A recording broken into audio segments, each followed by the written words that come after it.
ये जो पंजाब में प्रकृति का विकराल रूप अभी देखने को मिल रहा है, ये कोई नया बात नहीं है। या इससे पहले जो बिहार, उत्तराखंड और हिमाचल में देखने को मिला हमें, इसे देखने के बाद मैं जरा सा भी सरप्राइज नहीं हूं। ऐसा इसलिए क्योंकि ये पहले ही भविष्यवाणी कर दिया गया था। जो कुछ भी अभी घट रहा है, ये पहले से ही भविष्यवाणी कर दिया गया था। अब आप उस भविष्यवाणी को सुन नहीं पाए हो या फिर सुनने के बावजूद आप नजरअंदाज कर रहे हो, ये तो मैं नहीं बता सकता। लेकिन ये भविष्यवाणी पहले ही कर दिया गया था और आपको यकीन नहीं है तो मैं आपको भविष्यवाणी सबसे पहले सुना देना चाहता हूं, जो भविष्यवाणी किया गया था।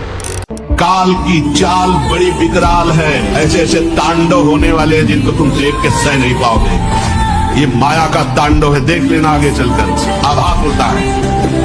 ये माया के ऐसे तांडव होने वाले हैं जिसमें पिस जाओगे, बचना मुश्किल हो जाएगा। यही पंचभूत जो हम अहम माने हुए कि मैं शरीर, यही तुम्हें नष्ट करेंगे। अग्नि, जल, पृथ्वी, वायु, आकाश, इन्हीं से तुम्हारा विनाश प्रारंभ हो जाएगा। इन्हीं पंचभूतों से तुमने पाप किए हैं, इन्हीं से तुम्हें दंड मिलेगा। कभी भूकंप, कभी जल अपनी मर्यादा को छोड़ देगा, कभी ऐसी आग का तांडव होगा, भस्म हो जाओ, कभी ऐसा आकाश से उल्कापात। अब आप बताओ क्या कहना चाहते हो?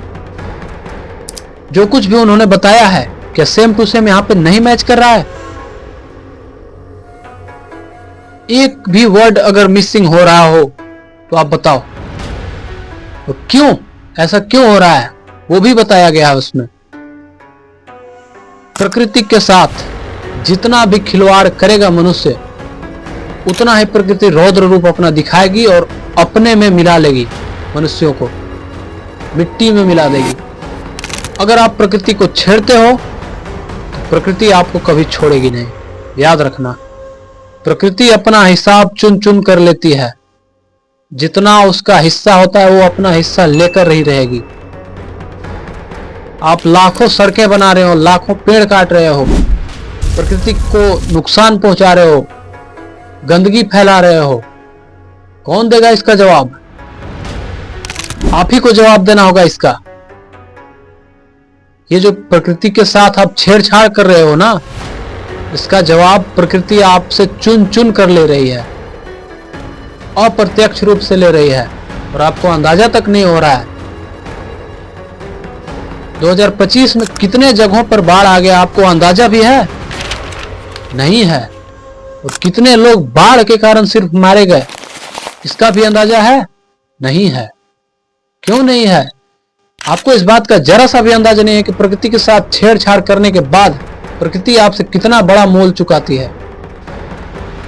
मैं मानता हूं कि यह संकट का समय है और इस संकट के समय में मुझे यह नहीं बोलना चाहिए, लेकिन सच्चाई को कब तक छुपाया जा सकता है? सच्चाई को न छुपाया जा सकता है, न उसे नजरअंदाज किया जा सकता है। सच्चाई कहीं ना कहीं से निकल कर सामने जरूर आती है और आज इस बार के रूप में सच्चाई सामने निकल करके आ रही है प्रकृति का। प्रकृति अपना रौद्र रूप दिखाना शुरू कर दी है। अभी भी वक्त है, प्रकृति के साथ छेड़छाड़ करना बंद करो। ये जो सड़कें बना रहे हो आप पहाड़ काट करके, ये काटना बंद करो, पेड़ काटना बंद करो, प्रकृति का सम्मान करो। अगर नहीं किए तो फिर भुगतने के लिए तैयार हो जाओ। तो फिलहाल आज के लिए इतना ही, मिलता है किसी नेक्स्ट वीडियो के साथ। तब तक के लिए बाय बाय, टेक केयर।